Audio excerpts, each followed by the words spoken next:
Hello, everyone, and welcome to Sovereign AF, episode 20. I'm your host, Regina Cornelio. I'm here with my beautiful co host, Cynthia Clark. Hey. Hi. And we have a really important topic tonight and a special guest, Kiely Modiri. Hello. She is a mom. She has her own homeschool, her own farm, her own brand. And we are going to talk about the move from reactionary parenting to conscious parenting and all the cool things that she incorporates into her homeschool and everything else. And we'll see where the conversation takes us. Welcome, Kiely. Thank you guys for having me. Absolutely. Excited you're here. Me too. Thank you. Do you want to start off, just kind of give us a quick summary of your story, your background, and then we'll dive into the topic? Yeah, for sure. So I was in public school for about 10 years as a public school teacher in the Bay Area. Loved it. It was definitely my calling, my passion. Had my daughter, thought for sure I would go back. And I basically, when I was pregnant, I was super sick, which was a blessing in disguise because I just had nothing to do but look into rabbit holes and take my time about how I wanted to birth this child and how I wanted to medicate this child and health and everything. And so it became really clear that the public school system was not going to be a supportive place for me once I had her and just was in motherhood. So yeah, we stayed in California until things got really restrictive and didn't honor body autonomy. And then we left and moved to North Idaho. So we had the vision of creating a food forest. It was really, it was scary for us to have such restrictions with grocery stores and what food was available. And so for us, that was like, okay, we're never doing that again. So that was one of the moves, or one of the reasons we moved out of the Bay Area. Wanted to do a food forest on our property in North Idaho and start a school. And the school was going to be not your traditional school, but one that really, what I felt was honoring children and their process and was really aiming towards creating adults that had autonomy over their body. They were in sovereign areas. They knew how to be resilient and build and grow what they needed to grow. Just, what you want your 21st century child to be. Love So it. here we are. What year was that when you moved to North Idaho? Just curious. Yeah, so we bought in 20 and then we moved in 21. Nice. Okay. So you've done Awesome. So you're all pretty this new here. Yeah. Yeah. Wow. And the market was so crazy. The only reason we got this place was if we agreed to, like, everyone wanted to leave California, right? It was just huge exodus. So it was under, the stipulation that they could move out over a 9-month period. But we were like, we'll take it. We were desperate. Wow. Wow. And so you've built a farm, a school, and a brand since 2021? Yeah, it was crazy. My husband and I definitely had objectives when we got here, and we got hit with some roadblocks. The house was covered in mold. We were severely poisoned with mold, just not in the sense that people categorize mold, right? It was just total brain inflammation, spike in autoimmune, all of the things. So it was crazy. While we had to deal with remodeling the house and kind of getting on our feet, we didn't stop with the brand. So the property already came with commercial sized greenhouses. They were just super run down. And there was a dying fruit orchard. So our main thing was to just feed the orchard, get that going, get the greenhouse business going. We sell organic starts. And then my husband is in marketing, so he has a background in this. And we definitely wanted to do a merch line because we knew starting out in the farm and also schooling the way we wanted to school, those aren't profitable businesses. So we needed something that was going to supplement, something that was still representing us, so we could truly do the school and the farm with the integrity that we wanted to, and take our time and learning everything and just doing everything exactly, doing things that were true to us and really resonating with us. We're going to have to pick your brain because we want to do a Sovereign AF merch line. I almost wore, because I got a couple beanies and a t-shirt for Christmas. Okay. And I almost wore the Farms Not Pharma beanie. And I was like, do I want to do that? I was like, does it look cheesy? But I kind of want to rep her brand, but love I it. love our brand. Everybody sees it and they love it. I love that Farms Not Pharma. It's really amazing that you guys have done that in such a short, like I thought you were there for way longer than you've been there. Me too. Your and stuff, it looks like you guys have been farmers and have done stuff like this your entire life. It was an Yeah. it's been an intense grind, which is interesting because we left the Bay Area to get away from that. And then we were so humbled when we were here. It's like, if we wanted to get this going the way we wanted to, this was going to be boots on the ground. It's been a really intense 3 years, but I believe what you put into something, you get out of it. So, it was hard work not doing this and being reliant on other restrictions and government restrictions, and it's hard work doing it. I just feel like you got to pick your hard work. So I'd rather do this. Yeah, I agree. So what is conscious parenting? Just parenting. I feel like that topic is so broad, and Yeah. You. I will talk about it in reference to the school and what we do. So back in the Bay Area, my daughter was in a nature preschool, and this preschool grew their own food. They cooked their own food. Everything was organic. My first day, I'll never forget. I walked in there and I'm like, this place looks crazy. It was kind of chaotic, not like a typical classroom. And then immediately I was like, oh, there's something here for me. What is this? And I met the founder of the program, Jennifer Jeffcoat, and I just had this feeling like there was something about her. She was like this whole new light to me and what she had to offer and her philosophies and the way she was implementing these parenting strategies in her program and all of her research. And so this was my first exposure, Naya, at this Mindful Village Ways school in the Bay Area. And then I started taking Jennifer Jeffcoat's trainings, and it was authored off of her, The Awaken Method. That's something that she authored. And it's all about conscious parenting. So I was taking these trainings and getting more immersed in what is this? What does this mean to understand our trauma so we can really show up for our own children? And it was like my entire world was just, it was painful in so many ways, right? Because the lights are being turned on and you're just kind of waking up, and it's just like the medical system. Everything that you're told is not really true. It's not best practice. It's a profitable practice. It's a business. I have my education work is within child development. I had a multiple subject credential. I had my administrative credential to be a principal and my master's in educational leadership. And yet I didn't know anything that she was talking about. And I had worked with kids for so long. So I was so intrigued in this. Fast forward a bit, or this is when I realized, okay, if I'm doing a school, I've always wanted to open a school. Even before I was a teacher, I just thought I was never good enough or I couldn't do it. So now I'm exposed to this school and I'm like, okay, there is a different way. That was with 2.5 to 4 year olds. So I was just pumped to do it. So we moved to Idaho, and my goal was to open a school using the Awaken Method.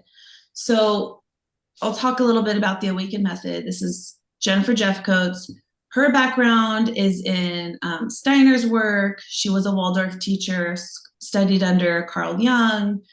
She was the one that introduced me to Dr. Bruce Lipton, Stephen Porges, polyvagal theory, Gabor Mate, trauma, all of these things. She was the one that really brought me into that. And once I found out about that, I was just completely hooked.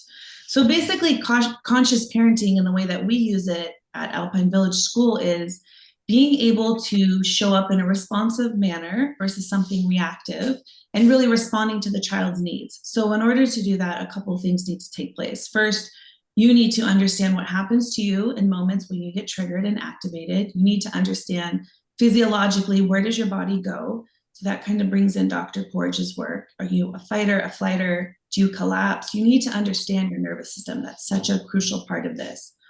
Once you understand your nervous system, you need support methods to bring you back into your body so that you are not, reacting to a child when you're in a total fight or flight. Mm.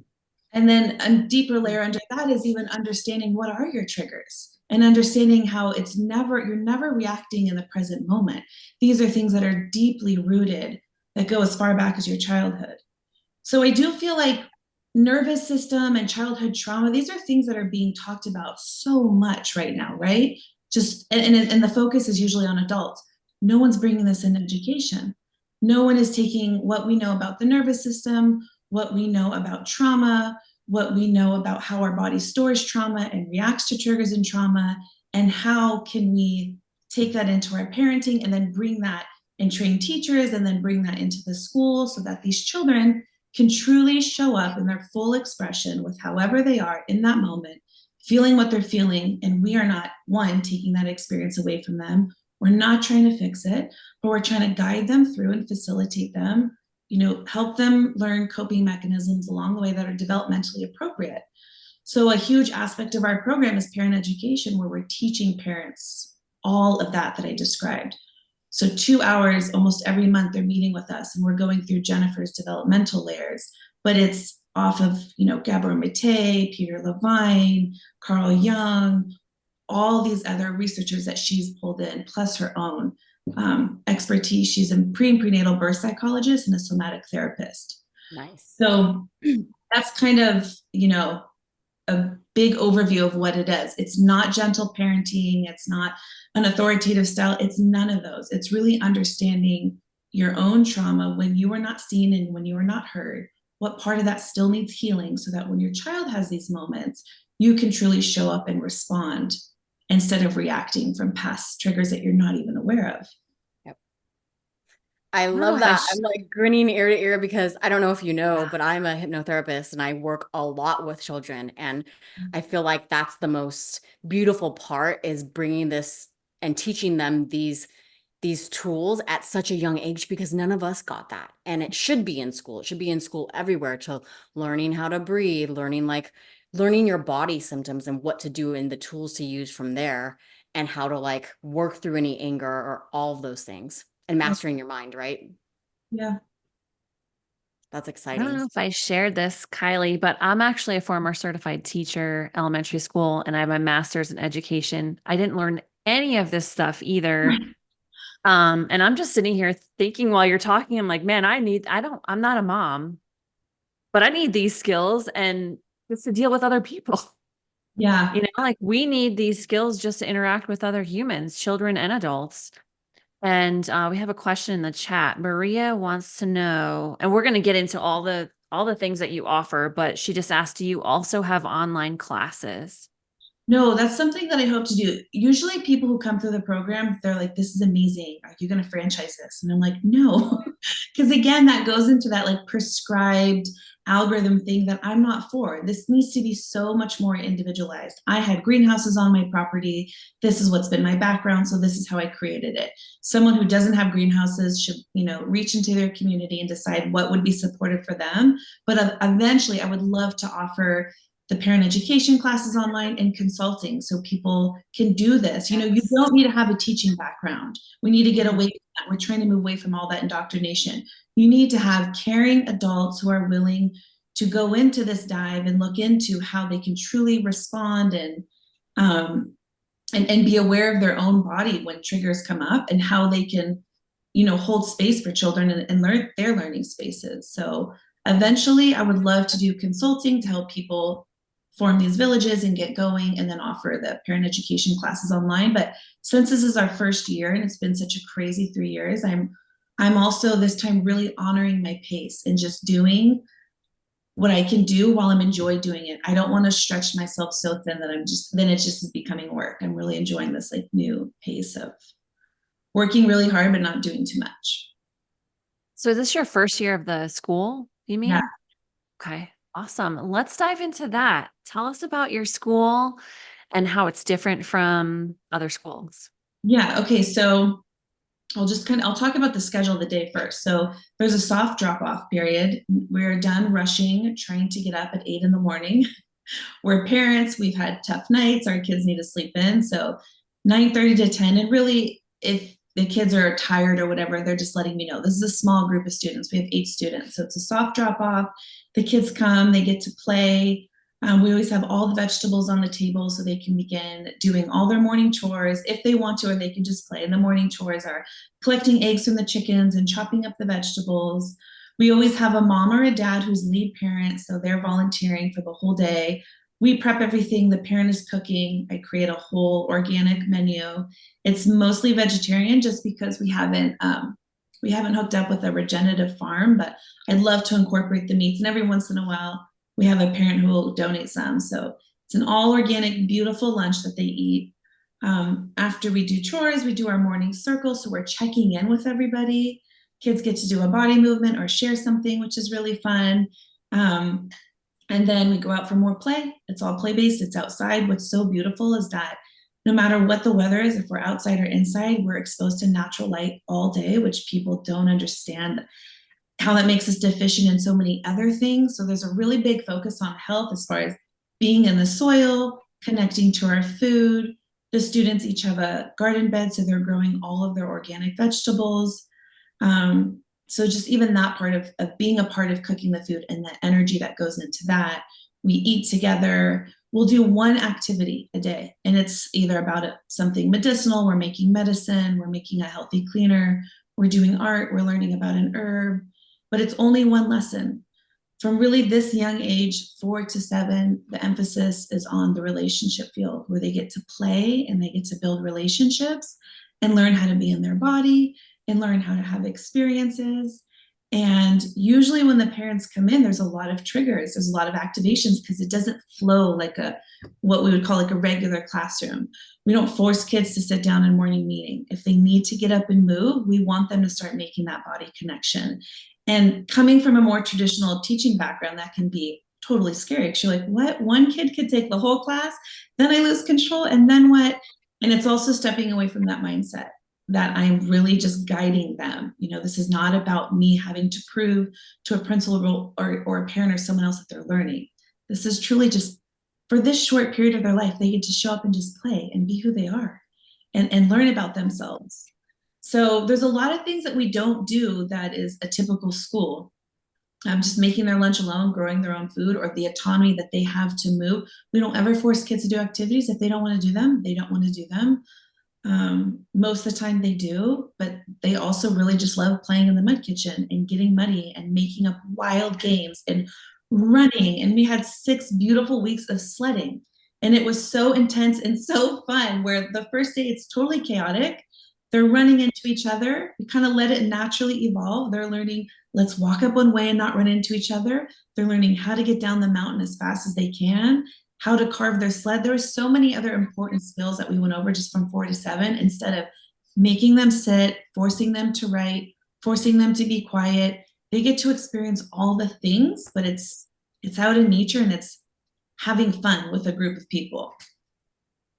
Love I it. love that so much. I want to come to your school. I want to redo school and start over. Can we have a redo, please?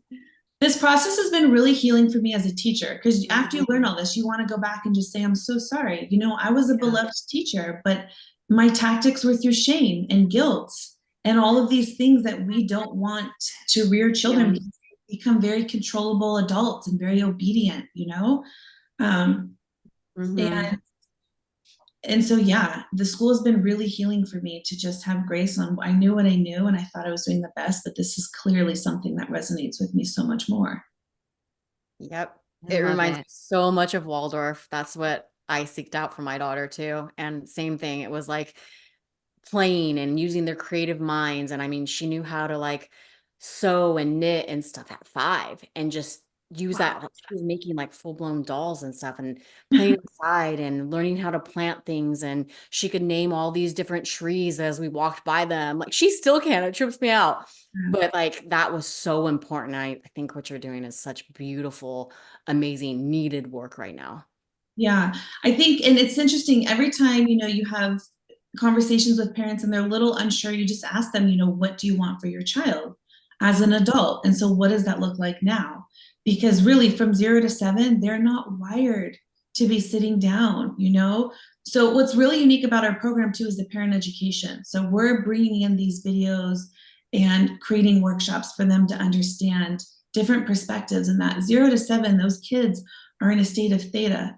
So that's the state of hypnosis. They're absorbing everything around them. And so they're seeing all of our adult patterns, all of our adult coping mechanisms, which are not healthy at all. They're mostly one of numbing out or addiction or disassociation or total collapse. And they are taking all of this in and then just repeating that. So the emphasis really needs to be within the relationship field where one, there's a very sound parent who's aware of their triggers in their body and just that whole nervous system. And and one where they can have experiences where they can actually play, and conflict is not looked upon as bad. You know, in school, if you have conflict, it's like, say you're sorry and go sit down. And there's so much more to conflict with that. And we've done that for so many years that you have adults who don't know how to have conflict at all. Right. Our political Yes. system, our whole government, like our country, Yes. religion, like Yes. no one can have conversations Yes. or be comfortable in conflict. So even those little things, right? Holding space and allowing children to, and you're guiding them. This is not just like children get to do whatever they want to do. As parents and adults and teachers, we're there setting very healthy boundaries, but we're not infiltrating on their experience. So we're teaching them how to have conflict, how to feel heard, how to feel seen, how to see a different perspective when it's developmentally appropriate. You know, what's so amazing about Jennifer's work in the Awaken method is she lays everything out for parents and goes through these developmental layers, and you're learning what your child is able to do from a totally different perspective. These are the things that I was like, I never learned this in all my years of schooling. How come they're not teaching this? So parents get a totally different perspective of like, oh, that's, you know, a 4-year-old should be doing this, and we should be guiding them without shame, because if we do it now, this is what it looks like as an adult. Love that. We're taught to be good little slaves and good little worker bees and just follow the leader and just don't ask questions, right? Right. Yeah. I love all of that. And I'm assuming that Jennifer does she also talk about helping them come up with their own solutions instead of always solving their problem? I'm assuming you have to reach a certain age to really be able to figure that out. But at a certain age, you're probably more or less, right? Is that a part of the teaching, is also having them figure out their own solutions? Yeah, so basically an overview of Jennifer's program is there's 7 developmental layers that she believes every child progresses through, and they have different ages. So the first one is fear and safety. So the moment the child is earthside, you know, their whole goal is to establish safety between their caregiver. And they are trusting that when they cry, they're going to be heard. And when they cry, they're going to be fed. And that whole relationship and attunement is happening between mother and child. And then Jennifer brings in what that's like in a nervous system development. So she uses Dr. Porges' work. And then Jennifer brings in like Gabor Mate's work on what that's like for attachment and attachment between mother and baby. So she's bringing in all these other works into her work.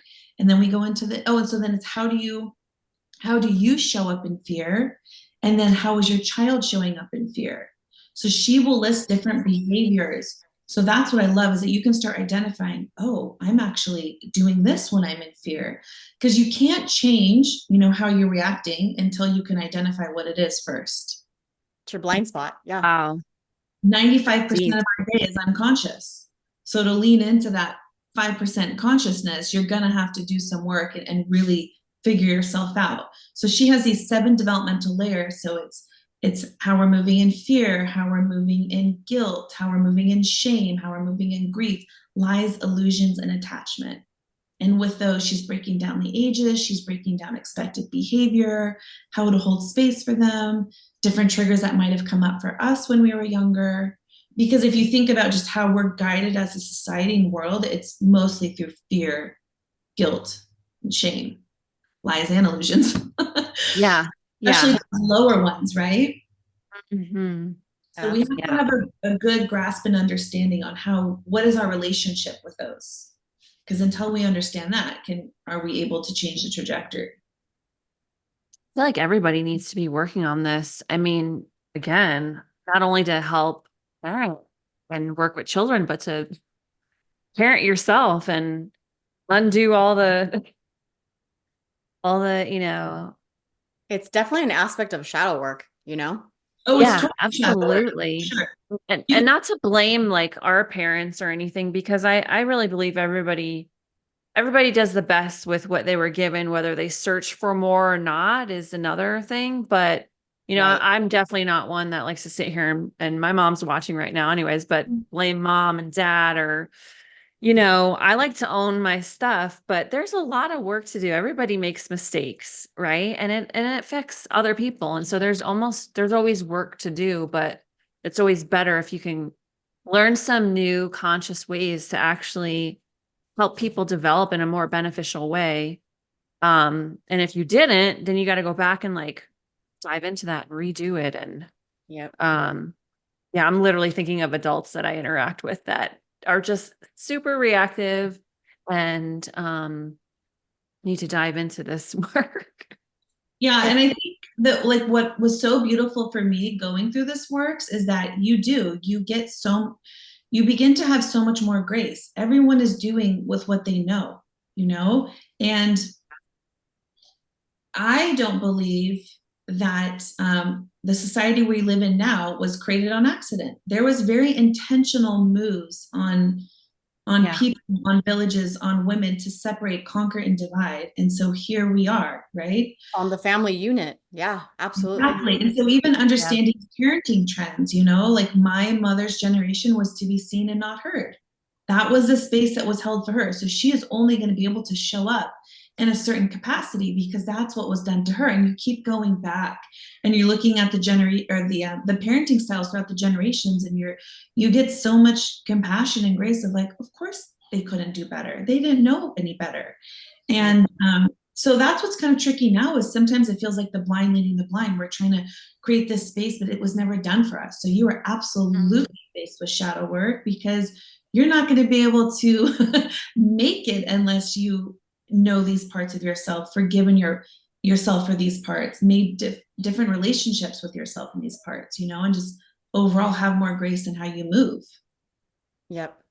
I like to look at it like this too. So like Regina was saying about not having blame or pointing fingers at our parents, it's from that broader view. When you go up here and you look down, there's all that higher aspect that's happening. Like right now is a time where this is, there's divine purpose in everything, right? So like we're ready for this now. Like we're the generation that's ready to look at this in a different way and to make those new ways that are happening. And it's not happening by chance, any of it.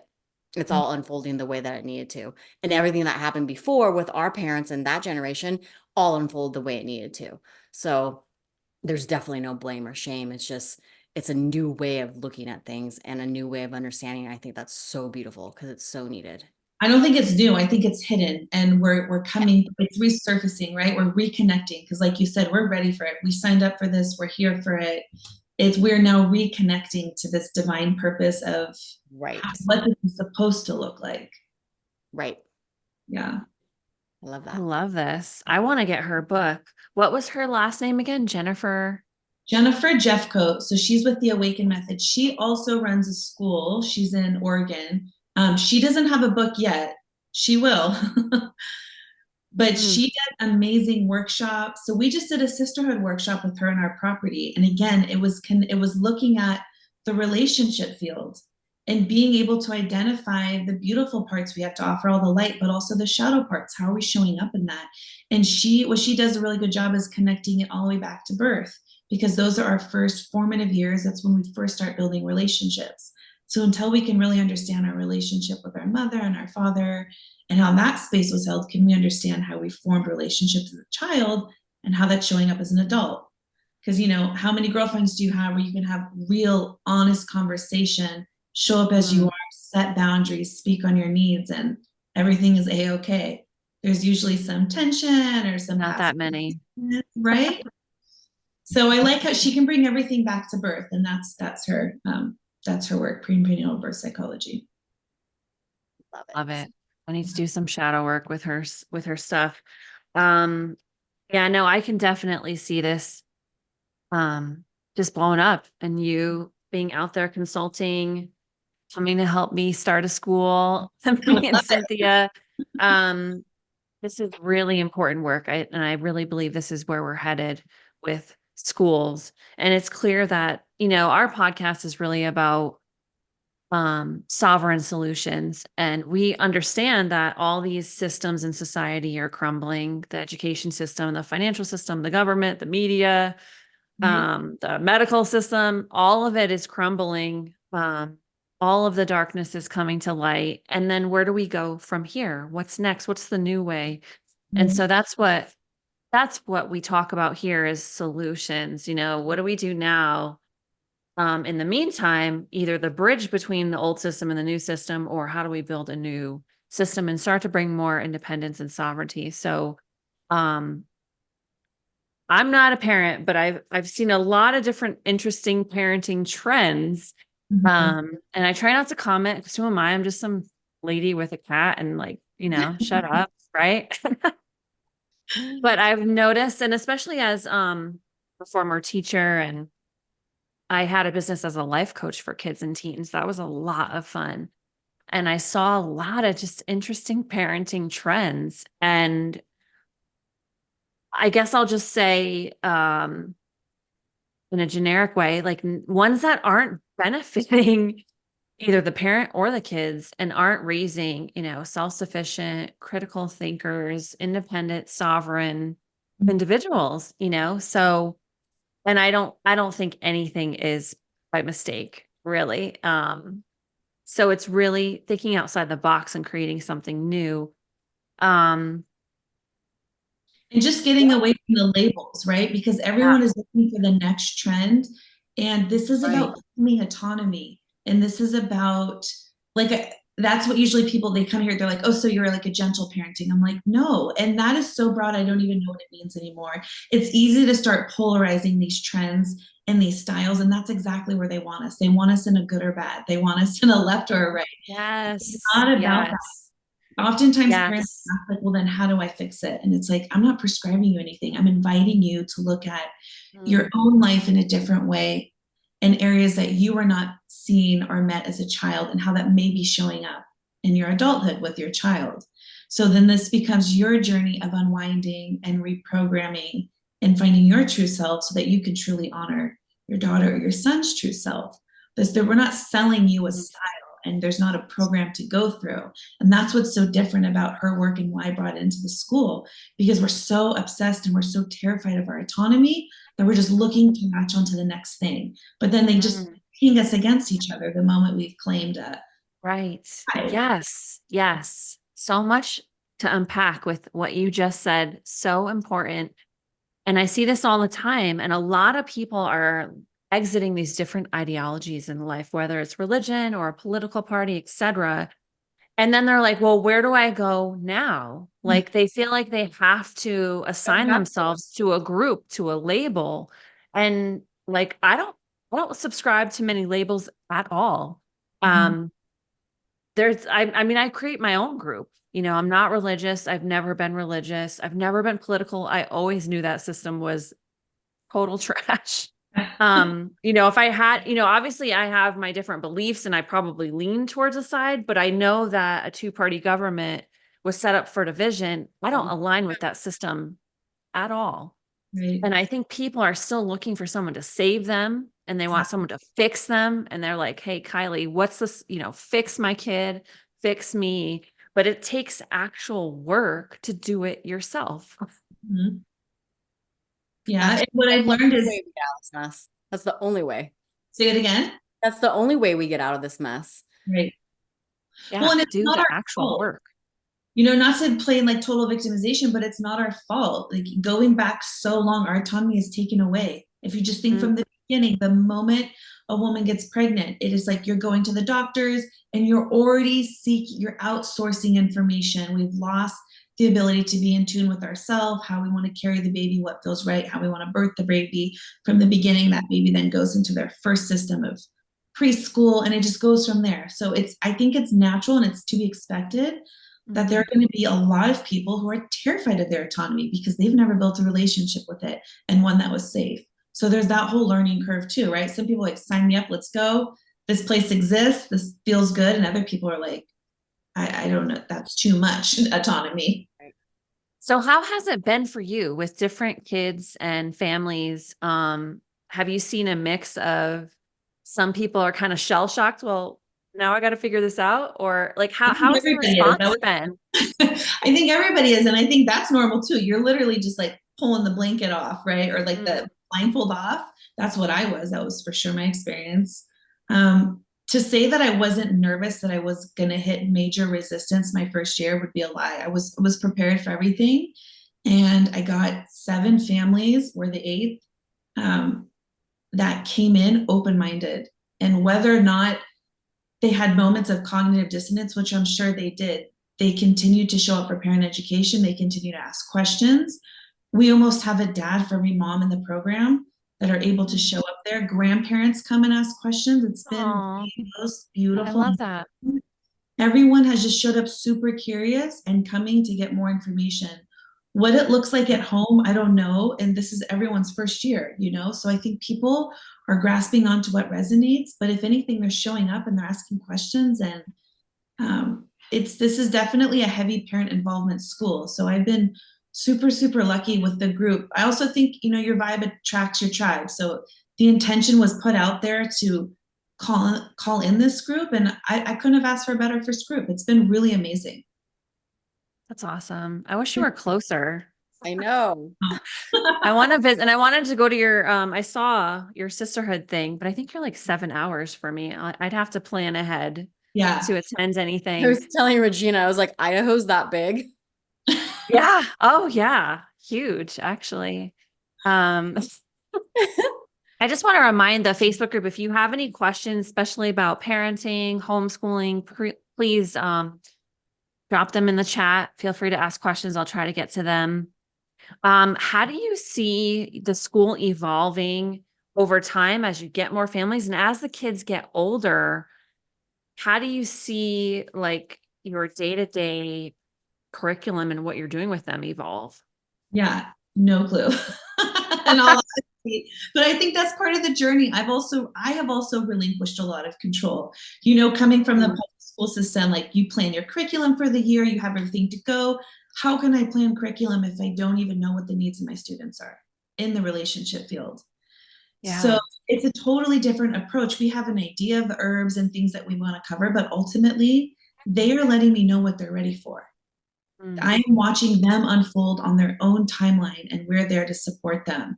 So I would love to, my daughter's moving up in age. So at 8, they're ready for some more academics, still totally play-based, nature-based, and things that to me really matter. But they actually can start holding a pencil and the bones in their hands can support that as opposed to forcing it at 3 and 4.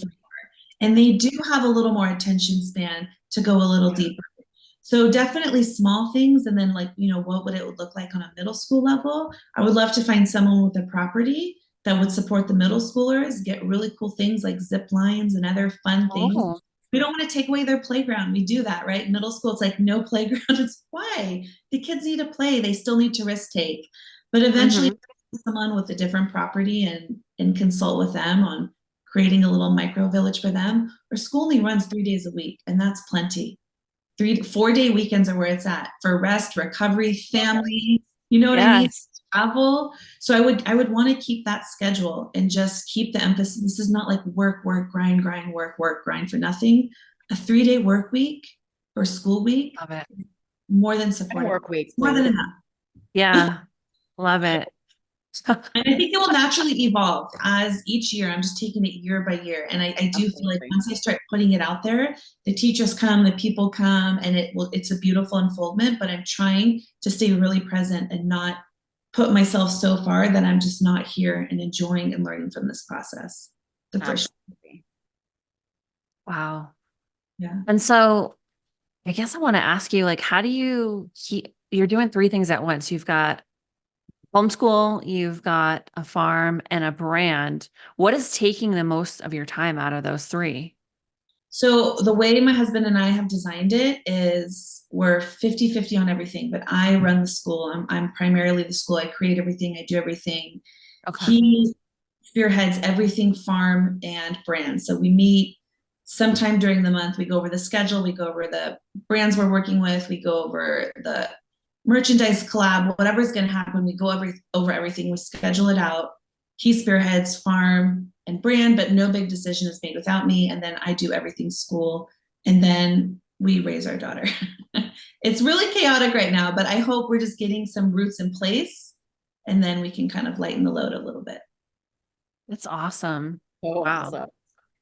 Yeah. So You're awesome going to have that to you guys teach are us. both on board, you know, like Yeah. came from California, and then it's like uprooting and redoing everything, and then you both are so dedicated to what you're doing. Like, that's amazing.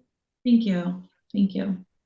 So we got Ellen, really long comment. I'm going to try to read it.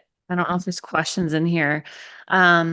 Old saying that it takes a village to raise a child is so true. And this is a good start towards that goal. Previous generations prior to the nuclear family era lived on farms and had extended family members to help. Native American and other indigenous people taught the children of the tribe, and that all the tribal members took part. Everybody was on the same page, so to speak. They knew how precious the children were and that they were the future of the group. Kylie, I think you are doing a wonderful thing, and I wish you all the success in Love the it. world. I love Ellen. Thank you. Thank you. And she does Native American ceremonies at my friend's sanctuary in Tennessee, and she's amazing. Yeah. Yeah, I love talking about this. It gets me really excited. I want to yeah, you're gonna have to school us on how to do a brand. We need to consult you on that. But I've always wanted to do a school, and I've always wanted to Oh, do a really? curriculum. And so when I went through this process, I got certified and I got my master's. It was an intense process. You do both at once to become an elementary school teacher. By the time I was done, I realized I'm not gonna do this. All that work. And I realized this is not for me. And so I started a business as a life. This was 2008. I Okay. started a business as a life coach for kids and teens because the main premise was to teach them life skills they're not seeing in school. I was a lot less aware back then than what I am now. And even then, I just knew I wasn't, teaching wasn't for me right away. I knew this is awful. They tell you how to put the chairs. They tell you what to say. I mean, if I want to do rows instead of groups, you can't even do that. And this is back east, Oh, Southern wow. Connecticut, right outside of New York. And it's just so focused on numbers and test scores and Mhm. oof, just really, really hard job. And especially for someone who actually cares about the kids. And then I can't imagine being in that system, being aware, having the awareness that I do now. But I always wanted to start a school and a different curriculum, and then it kind of just fell by the wayside because I'm in survival mode, doing a 9 to 5 somewhere. But so many cool ideas, and just so nice to see you doing some things like that. It's really awesome. I will definitely help you start your school. Aw. Yeah, I definitely have dreams of starting a small homestead. I mean, my big goal is to have like 100 acres and a healing center, sanctuary. Really big into alternative healing. I just helped my mom beat cancer naturally. Um, and just kind of like a healing sanctuary on the land where people can come and heal from different things. And maybe we'll have a school there. I'm open to so many different, that's the big goal. Right now, Yeah, I'm just trying to get a small piece of land with a small homestead and just start something. absolutely. Um, but yes, really exciting. Any other questions, guys, in the Facebook group? Um, that you have, and there's so much to unpack with this topic that it's like, It is a really broad topic. yeah. There's many layers to conscious parenting, what that is, what that looks like. But I would say overall, right? It's understanding yourself and where you go and what parts of yourself still need healing. And also people look at trauma as something blunt, it's any time we're not seen or heard. Those things accumulate, they add up, they store in the body. Your They're body. right? They're going to re-trigger when we get triggered again. And so it's even understanding that connection is a great place to start. Yep. And then being on the same page as your significant other as to, hey, I want to parent this way. That's important. That's hard. Yes. You almost always see the woman wake up before, and I Mm, have firsthand experience. It took my marriage. My husband and I separated. It was hard to recover and repair from. But yeah, when we realized these were deeply rooted in our childhood issues that were coming up, And Yeah. it wasn't until we realized we're going to have to deal with them anyways, because we can't co-parent without getting, the only way out was through. And so, Ugh, yeah, right. definitely, there's a moment for sure. And I've heard this with other women where they're like, if I keep going on this may have severe consequences in the family unit. Because Yeah. once no, you can't go back. Yeah. Yeah. There's so many levels to that. And not just from parenting, but just becoming aware, waking up to different truths in our reality, and then waking up spiritually, so many levels to that. And if your significant other isn't also waking up, you can't like force them. Yeah. Seen a lot of relationship transitions. And I just recently transitioned out of a relationship, which has been so hard.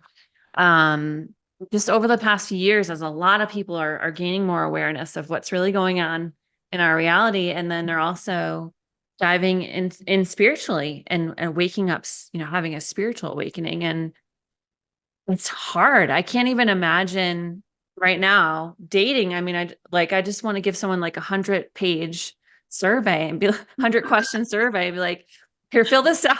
Like, Yeah. we need to, there's so many things now that you have to be on the same page. So I can't even, and then bringing a child in it's challenging, to get on the same page. I would say they have us believing that we need to be like this, and that's not the reality either. You need two Right. people who are committed to growth.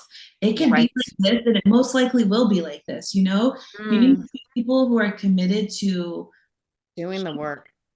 doing the work, and everyone can be on their own timeline. I mean, ultimately, Yeah. you guys can decide if it's a supportive timeline, but that's Right. the thing too. I realized in my whole journey that a unionship, a friendship, a marriage is meant to die and rebirth 1,000 times over.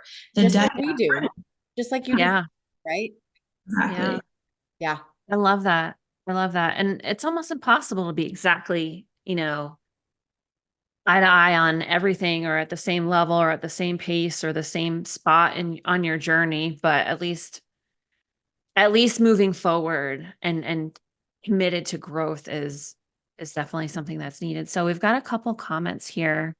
Um, Carol Jones Mingay, I think that's someone that knows you, Kylie. She said, "Hey, Kylie, you're my favorite neighbor, and I love hearing your happy school kids having fun." Oh, Oh. that's so cute. What an awesome school you have developed. My mom, she commented, "Regina loves educating people and then motivating them to use their newfound knowledge. Kylie is on the same path. No wonder you are friends." Candace, like that old musical, My Fair Lady, she couldn't go back to being a flower girl in the market after being trained to be royalty. We can't go back after we become aware. It's true. You can't Absolutely. unlearn something that you've learned. And as people are waking up nowadays, our views on everything change. Everything changes, right? Yep. Once you learn that everything we were told is a lie, um, everything changes from the foods you eat to relationships, to how you parent your kids, How to you move in the world. how you heal yourself with a cold. I mean, everything changes. It's overwhelming. Yeah. It's much easier to stay asleep for sure. Yes. That's why Yes. people are not like banging up Yeah. the door and like wake me up too. Mhm. It's hard work, but I do Yeah. believe um, the people that are doing it signed up to do it. So, Yeah. and children coming in, they are not requiring anything less. They do not do the American Standard Diet. Mm.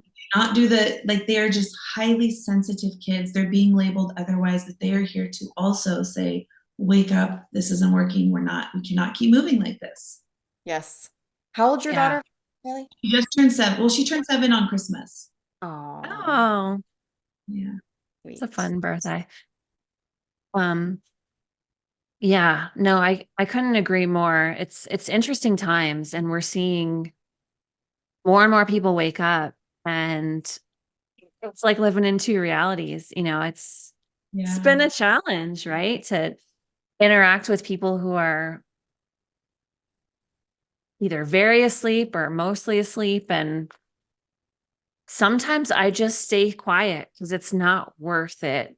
It's not worth, like, when someone saw me on Instagram in California, and they were like, "Oh, make sure you put sunscreen on and blah, blah, blah." And I'm like, okay, am I going to open that can of worms and waste my energy, or am I just going to say, okay, so it's picking your own battles and knowing your own boundaries, knowing when to give energy to others as well. And when people want more information, they want to wake up more and they want to change, then offering that out there. But, learning to not get drawn into conversations about, like different medical treatments, which we won't say here because we don't want to get banned, whether it's your kids or your animals. Can't Right. tell you how many times I've had to just politely or just change the subject because we're just not at the same conscious awareness. So it's almost really a waste of energy, really. Um, No, I I think think that's right. I think initially when you start waking up, there's a natural instinct to want to wake up those around you because there's almost like a savior aspect. And then you realize, you woke up on your own timeline. Like I was totally that person that used Febreze and scented tampons, perfume, MAC cosmetic, everything that we know now gives us cancer. yeah. My mom was like begging me to go through my makeup bag, and I didn't want to hear it, didn't want to hear it. Everybody's Wow. own timeline. And then you wake up Mm, and you realize, oh yeah, there's no way I'm waking someone else up. It's hard enough to do it willfully than to yeah. do it, you know, without will. That is just the reality. But I think that's right. In the beginning, you want to help other people and be like, okay, I know we've been told this our whole life, but actually this is making us sick. But you're just gonna, like you said, waste so much energy because they're not ready to hear it. And that's okay too. Yeah. right. And I think that's Yeah. the challenge for a lot of us now too, is finding the compassion in that too, being able to Mm, be like, okay, you get to have that experience and I get to have my awareness and still love you just the way that you are. Even if it's a stranger, that's where I learn my triggers too, is being like, okay, looking at the way that someone else is doing something and knowing and being like, okay, cool, they're allowed to have their experience and it is what it is. Like I don't have to put my energy towards that, or because then it just becomes an energy leak anyway, right? So And staying in cancer. your own lane and being the light wherever you're going to be the light. Yeah, and then a whole cancel culture, which that they Yeah. want so unable to have a conversation. That's what I loved about coming here. We came here in the height of restrictions and all of that. It did not matter if you chose a medical experiment or if you didn't, if you messed up or not. People were respectful and people were nice. People were mm, compassionate. People did not lose themselves in protecting these politicians. They had their beliefs, they respected you had yours, but if there was a mutual respect, that's what mattered. And coming here was such a breath of fresh air because that Bay Area is just like a oh, kind of world where it's like there is someone who's right yes. and there's someone who's wrong, and you better be on the right side. And I was not about to raise my daughter in that culture. Like, no, we're much more complex human beings than this right or Yes, we are. Yes, we are. Yeah. That reminds me a lot of where I grew up in Southern Connecticut. Um, yeah, super judgmental. I know so many people who couldn't see their families because of different beliefs and whether they participated in the experiment or not. yeah. Just really makes me sad. And I'm thankful that I didn't have to deal with that. Very, very thankful. Because I know that I'll die in the woods by myself before I ever do that. And that's literally the hill that I will die on. 1,000%. That's not going to change. And not everybody feels that strongly. But it's kind of hard when you learn what you learn and you go down certain rabbit holes and you start to also trust your intuition to guide you above everything else. Right. Um, you develop strong beliefs and it's hard to back down, but while still honoring other people and not, trying not to cause any kind of disagreements or anything. But it's been an interesting 2 years for sure. Even just you saying that reminds me just how we're moving so unconsciously with fear. That's what was the dividing thing of all of this political mess that we've experienced the last 3 years, right? It was people didn't even understand the level of fear that they're in. And you look at something like our program, that's the first developmental layer we teach is fear and safety. And you watch these two little kids, 4 to 7, someone wants the toy, the other person doesn't want to share. And they're like, well, what's the fear? What's the fear in me holding that? And I'm like, adults talking like this. This little 4-year-old is able to tap into, there's got to be some kind of fear. That's how we've helped guide them. If you're holding on so tight to that ball, and I'm going to give it right back. And a beautiful conversation gets to take place. Then you have grown adults who is like, I'm not in fear, but what you're doing is wrong. And it's like, come on, you have to understand that they're using these tactics to divide us on every level of fear, shame, guilt, grief. This is how they have control over us. So, Yep. It's amazing at 4 years old. Wow. Oh, and we've totally had people, when our kids are out in public, not this school group because this is new, but when we were in the Bay Area, and they would stop and be like, how old are those kids? Because they've just never heard a conversation take place like that. Love it. Yeah. That's amazing. Beautiful. Love it. It makes me want to have, well, kind of old now. It makes me want to have a kid just to implement stuff. Like I'm kind of old now, but I've always said that I would raise them completely differently. I don't even care how people would look at me. Probably missing that time frame, but we have another comment from Candace. I love that, Kiely. We all wake up when we wake up. True, Cynthia. It serves us in growing in compassion when those around us sleep. So we're nearing the end of our time, and I want to honor your time, even though I feel like we can hang out for a very long time. I love chatting with you, and I hope that we stay connected, and who knows what we can, co-create or collaborate or help each other on, and et cetera, et cetera. I'm definitely excited for your future and all the things that you have in mind, and the consulting and the online classes and all that's going to come to fruition. I'm excited about that. Anything that, how about this? What do you want to leave us with? And then please tell us how everyone can find you. Ooh, what do I want to leave you with? I think that it's never too late to lean into this and just be curious. And this doesn't have to be about going down a rabbit hole or beginning this whole journey. I think just leaning into curiosity, ultimately you decide where you want to take the information, but just being open to, looking at the public school system that we have now, looking at mental health disorders that we have now, looking at all the levels, ADHD levels, all the labels, and where we're at now. We have successful people in the world. We have a lot of money circulating in the world, but we're not getting healthier and more wholehearted as a society. So if you can just look at that and just think, look, let's take a step back. We've tried this and it's clearly not working. Right. So what is the harm in trying something new and looking over here and leaning into this? And then how you can find us is Alpine Village School on Instagram, at Alpine Village School, or at Alpine Village Farms on Instagram. We're not very active on the Facebook. That's something we hope to do, but we're doing one thing at a time. And I would love to stay in touch. Awesome. Podcasts like these are super important, and networking with other people who understand the importance of this. I'd love to help you do your school when you guys are ready. You guys can hit us up for brand stuff when you're ready.